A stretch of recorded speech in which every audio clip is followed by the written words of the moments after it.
Hello, video request. Hello, how are you? This one's from the Rap Metal Hero. Next video request. Um, some questions about Europe. Number one, have you been to Ireland or not yet? I have not been to Ireland. I went to England and I wanted to take the boat to Ireland, but it was too late and they weren't doing the boats anymore. I didn't know. I thought boats went there all the time, but I guess not. And I didn't have the money to fly or anything. So, but I'd like to go. My brother's been and he really liked it. Yeah. How many countries have you been to exactly? Almost 40 or exactly all of it?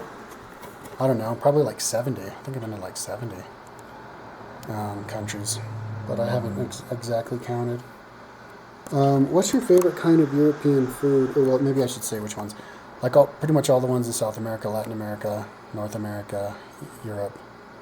I went to Morocco and Africa, and most of them in Asia. Okay. What's your favorite kind of European food, if any, and why? My favorite European food is the English breakfast, man. Fried tomatoes are good. And English bacon is really good because it's like thicker and juicier than the thin, crispy kind of bacon that America has. And it's just a good little break. And then they give you the tea and then the little egg on top of the egg holder. It's just dainty. It's just like they have every single unit there, but it's separated and it fills you up. I love it, man. I love English breakfast. Okay.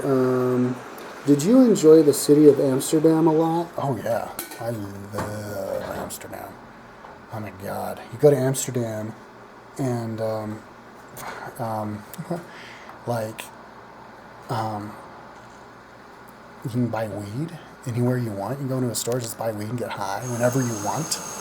I mean, the level of just peace and joy you can get from having that kind of freedom to just go and buy it and then smoke it publicly. It's amazing.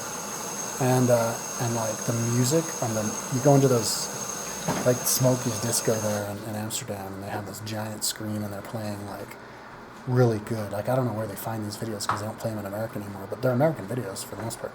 They're pretty much completely American. But they have the really good speakers in the videos. They're really sexy girls dancing or people dancing. And then you're high. It's just awesome. And even in just the smokehouses, they have those TVs showing the music video playing all the time. And it's fucking so cool, man. Like, I wish more, like Starbucks could have big TV up with the music video playing, you know, with people dancing. Awesome. And, yeah, and the city itself, like, it's got those round concentric rings around the center and with a canal and then a road, and so looking at the canals and the boats, and then it's not grid, so you get lost, and so you're high, and there's bike paths everywhere, and you never know like where you are, and you're high, and then you can also buy mushrooms, magic mushrooms, in stores there, and get high. It's amazing. That's fucking, and then the people are really nice, dude. They're really good at English. They're really nice. They're really friendly. Yeah. And the women are really hot, man. They're really tall, dude. Women there are huge. They're like every 5 minutes you'll see girls like 6'5". Every like couple days you'll see girls who are like 6'8", you know. And they're like fit too. Oh man, yeah, it's an awesome place. I love it. Okay, let's see. Number 5. Did you get into any type of confrontations while in Europe, like pickpocketing or whatever? No, no. In fact, last time I went there, I was in a really, they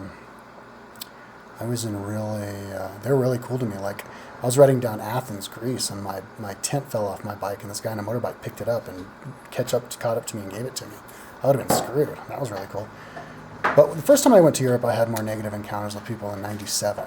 Like, I was if you're in a French-speaking place, then yeah, you're guaranteed to have people are guaranteed to get pissed off at you. At least back in the '90s. Like I was in Morocco and I put a grapefruit like on the scale, you know, at the supermarket, and the lady was like, "Un pied," and I was like, "What?" And she's like, "It's by the pay," like screaming at me. I was like, "Whoa!" Yeah, and then those ladies screamed at me in Luxembourg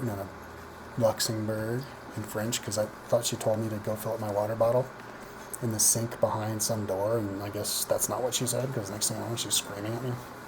So yeah, just stay away from where they speak French, and you'll be all right. Um, oh, and this dude in Spain was screaming at me because he didn't like he thought I didn't he thought I didn't give him enough change or something, buying something at a store. I don't know. He's just looking for an excuse to fucking scream at me. So, but when I went there again, they're really cool, dude. I think the only countries you really want to worry about, from my experience, would be like Spain and France. But you go to Italy, they're indifferent to anybody. They're cool. Oh, but pickpockets. They almost pickpocketed me. I was right in front of literally right at the base of the Colosseum.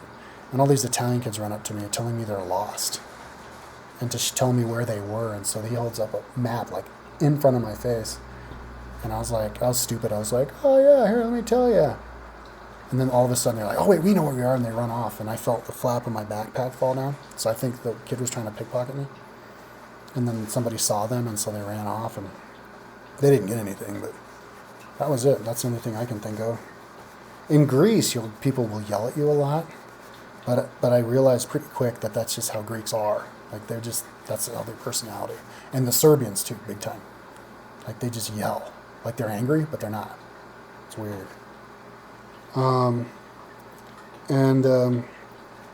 Let's see. What do you think about European public transportation, like buses, trains, rails, and all that? Yeah, oh yeah. Well, public transportation, they're way more advanced than us in America, dude. I think they like it. Germany has like 80 million people, but they have the carbon footprint that they put down is like a tenth of what America's is. You know, like per capita, their carbon footprint is like a quarter or something of what America's is. Like they're way better than we are as far as burning up gas. And their trains go like 160 miles an hour. Our fastest trains go like 60. They've got like trolleys and trams going throughout all the cities over there, and we have buses, but you never see them, you know. And so we all drive our cars. Yeah, we'd be screwed if gas went up to the levels of Europe. Yikes! We'd have to get rid of the war on drugs. You know, we'd have to stop attacking other countries in order to pay for that. Okay, so let's see. So it's good, man. All right, let's see. How long do you think before marijuana is legal everywhere in Europe and the rest of the world? Well, Europe, it's going to be legal all over Europe before it's going to be legal all over the rest of the world.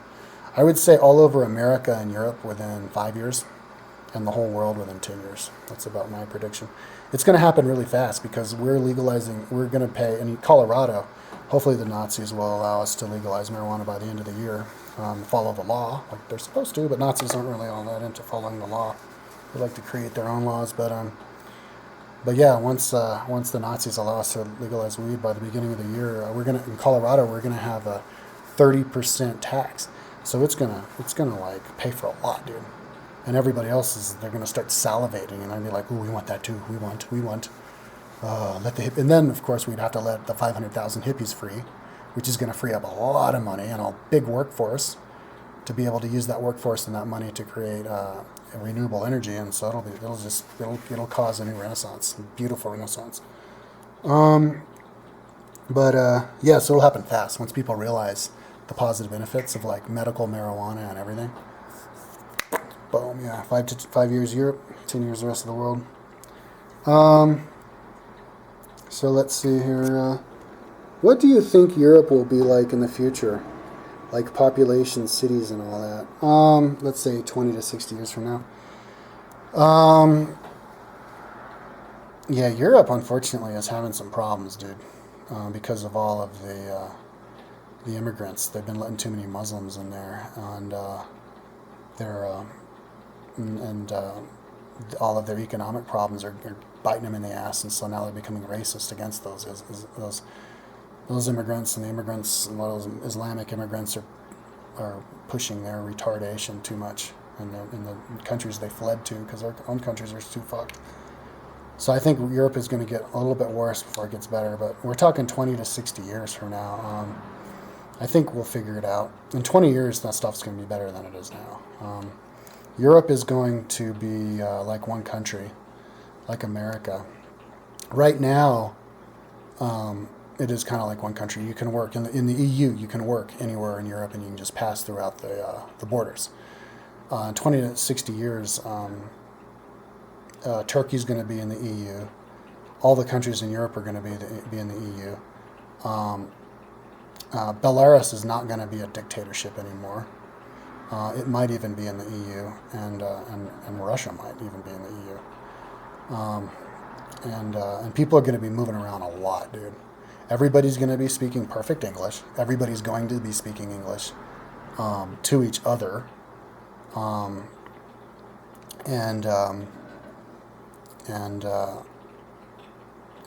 I think Europe will be more of a force culturally than America. Like, they're going to be the ones making movies. They're going to be the ones, because a big industry in the future for movies is going to be historical movies, and the historical movies are going to, all the history, the interesting history where we have really well documented and stuff is all in Europe, so it's going to be made there. And then because of that, they're going to start their own genres of movies. It won't just be historical movies.